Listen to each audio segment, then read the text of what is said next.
Shabbat Shalom. So I have a little computer file that I have. It says, it's overheard at Kiddush, and I want to share one of them with you. I'm going to protect the names. Two men who have been married for a long time to their wives. I'm going to say Moshe and David. Said, I've been doing a lot of thinking. This is what Moshe said to David. I've been doing a lot of thinking recently about my many years of marriage, and I've come to a remarkable conclusion. And David turns to him, new? What is this wonderful conclusion that you came to? And Moshe says, here's what I discovered. If a husband only slightly upsets his wife, it's almost certain that she will shout at him. But if the husband continues to upset her, she won't shout louder, but instead will give him the silent treatment. So David pauses, says to Moshe, so the lesson is sometimes it's worthwhile to put in a little extra effort. So there's an old adage that silence is golden, but I looked in my Yiddish and Ladino dictionaries and I could not find the translation. As we know, Jews are anything but silent. But surprisingly, our tradition does think that silence can be of value. But like most of all things, it's about timing and intention. I want to take, for example, this week's Parashat Vayikra, and the very beginning of anyone, if anyone has a Chumash here, you could open it, you could see the very first line of Parashat Vayikra. We see here a small aleph in the word Vayikra. Now the word Vayikra ends with an aleph, but in the actual Torah scroll, you'll see that the aleph is small, smaller than all the other letters in the word. And you could actually see it in the Chumash. And the teaching for this is that the aleph is the most humble letter in the alphabet. The aleph is the only letter that doesn't make a sound. In other words, you can't just have an aleph there. It needs another letter or vowel to make a sound. But on the other hand, the other letters need the aleph to bridge the gap between letters to be able to make sense. So the aleph and the other letters need each other. If the aleph was missing in that word, it would be Vayikar, which means happened upon. The Midrash tells us the story of this mysterious aleph. Moshe, the Midrash writes, was both great and humble. And he only wanted to write the word Vayikar, which means that God happened upon him by chance, as if the Holy One appeared to him only in a dream. But God made Moses write the aleph in order to tell Moses, no, I'm calling for you intentionally. Not anyone else but you, Moses. And to take it a step further, God teaches Moses a lesson. Be intentional with your words. Remember how you call out to others. And Moses teaches us that we must do it with humility. Which begs the question, Vayikra means to call out. Vayikra Adonai el Moshe. God called out to Moses and said these words. What does it mean to call out to others today? Do we do it with intentionality? Do we do it with humility?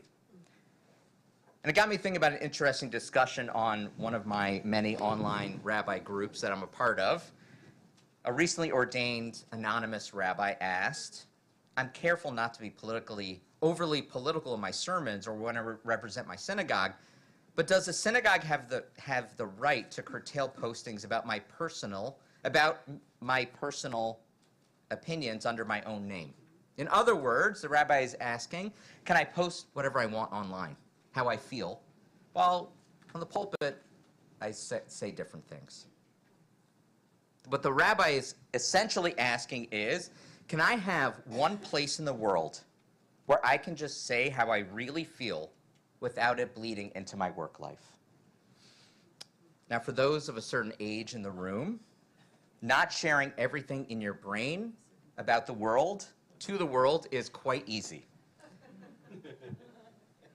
Many look with astonishment, and let's face it, some with disappointment at a younger generation that shares everything online and telling everyone exactly how they feel at every moment that they experience. And the question is, why are we like this? Why is a younger generation like this? Not just a younger generation, by the way, but many of us. Dr. Jean Twenge, in her book Generations, The Real Difference Between Gen Z, Millennials, Gen X, Boomers, and Silents, and What They Mean for America's Future, notes that it's not just historical events that shape us, but cultural shifts due to new technologies. Those are arguably more powerful in shaping who we are and how we speak today. For example, in the past, sharing a political opinion meant attending a rally or writing a letter to the editor and hoping that that letter got published because of who you were. Today, it's as easy as tapping a screen. Never has it been so easy to have our voices heard. But on the other hand, it's never been harder to know what's truly worth saying. As I mentioned before, Leviticus opens with this line, Vayikra el Moshe vayidaber Adonai elav me'ohel moed lemor. The Lord called to Moses and spoke to him from the tent of meeting, saying, here's the situation. The Mishkan, it's done. It has been dedicated. So what do we do now? Now what's puzzling in this very first sentence is God calls out to Moses, and then God speaks to Moses. Vayikra el Moshe vayidaber. The question is, why does God call out to Moses and then speak to him? Rashi, the medieval commentator par excellence, notes that sometimes we see this verb call out, vayikra, before dibur, speaking, as it divides up large sections of dialogue.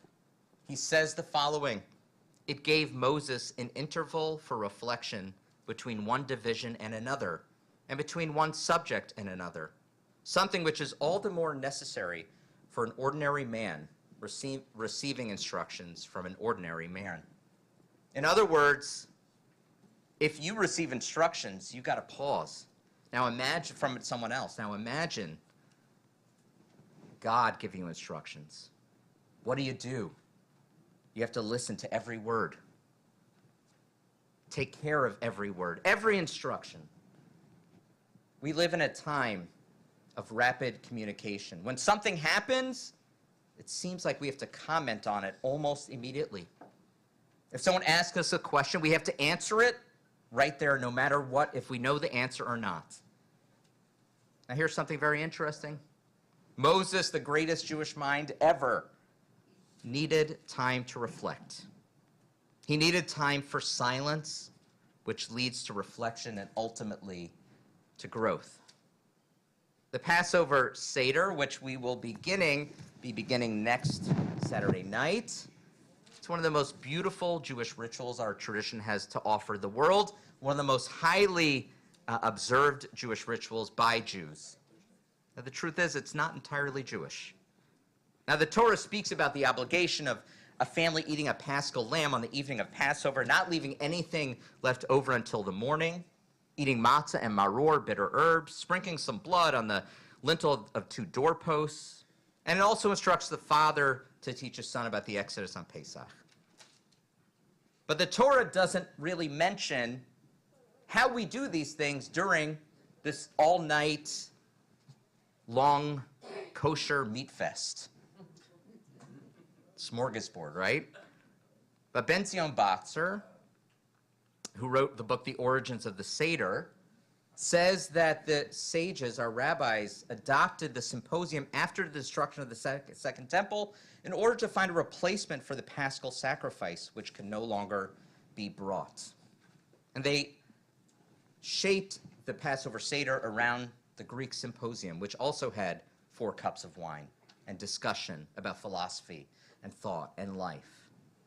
Over the rabbinic period, the Passover Seder was developed based on these mitzvot. Just as the heart prayer replaced temple sacrifice, the Seder and the conversations it sparks replaces the physical act of offering this paschal lamb. The Haggadah doesn't tell us a story. It creates space for dialogue, questions, and even silence. The Seder is there to provoke discussion, not just for talkers, but for the silent ones too. Silence in Judaism is not a sin, but not asking questions is. During the Seder, we talk about the 4 children, 4 sons. But there is a child that we never talk about. The child who doesn't know how to ask. In other words, the silent child. Even the wicked child gets more attention than the silent child. So the question is silence a sin? The child who does not know how to ask can teach us about the virtue of silence and intentional speech through curiosity. The commentary states that since each of the 4 children is supposed to ask, and only the 4th child doesn't do so, we provoke him by speaking and acting in a strange fashion. Since they don't ask questions by themselves, this is a quote from one of the commentaries, you must get them to open up and ask questions. Give them space to ask questions. From the way you speak to them, they will know about what to ask. Rabbi Miriam Spitzer encourages us to look at this section of the Seder in an entirely new way. She writes, perhaps the Haggadah deliberately provides caricatures of 4 types of children to teach us something about the care we must take when we answer questions. Each person at our Seder is coming from a different place. The one is older, this one is older and more experienced. That one has never been to a Seder before. The other one is sick and did not expect it to make it to Seder, but is there. That one never learned how to read Hebrew. And that one knows French. She explains that the point of including the 4 children has less to do with the questions they ask, or the questions they do not or do ask, and more about the way we choose to respond and answer the questions that come our way. How many times do we as adults and children alike say, I don't have that time, I don't have time for that question right now. Or that question has nothing to do with what we're discussing tonight, hold it off. The Seder night is an opportunity for discussion about the best ways that we answer hard questions. We often sneer at the wicked child, but guess what? That child is sitting at our table. What a gift. And so perhaps we will look around our Seder and see that the most challenging and sometimes belligerent students or guests, as now we have an opportunity to bring them closer, to encourage all in attendance not to hold back, but to ask, to wonder, to test, to debate. Perhaps the hardest part of the Seder is not giving answers. It's sitting with the discomfort of questions we don't yet have answers to, especially those questions from our children who feel very differently than we do about Jewish values, and especially about Israel. Perhaps the greatest gift we can give them is not a perfect answer, but space. Not every question needs an exact answer in that moment, because it doesn't exist. But think about the difference between creating an atmosphere where questions are welcomed rather than creating an environment where questions are pushed away. This culture of sacred questioning does not stay confined to the Seder table. It also challenges us to think about how we speak and stay silent outside that space. I want to return to my younger colleagues' question of where they can post how they really feel. My colleague, Rabbi Eli Garfinkel, responded with the wisest words I've heard in a long time. He said, I have never regretted a decision not to post my opinion. But to answer your question, I don't think they have a right to silence you, but they do have a right not to employ you. Wise words to live by. But I want to focus on the Resha, the first part of the statement. I have never regretted a decision not to post my opinion. There is, of course, a danger to silence.